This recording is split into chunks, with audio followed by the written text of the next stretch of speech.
વડિયામાં ઢળતી સંધ્યાએ વડિયા શહેર સહિત આસપાસના પંથકમાં મેઘરાજાએ ધમાકેદાર એન્ટ્રી થઈ હતી, જેના કારણે વાતાવરણમાં ઠંડક પ્રસરી ગઈ હતી। દિવસભર વાદળછાયું વાતાવરણ અને અસહ્ય ગરમી તથા ઉકળાટ બાદ વરસાદ શરૂ થતાં લોકોએ હાશકારો અનુભવ્યો છે।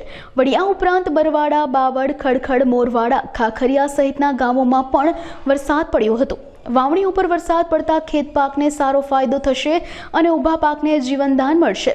ચોમાસાની આ શરૂઆત ખેડૂતોના ચહેરા પર ખુશી લાવી છે।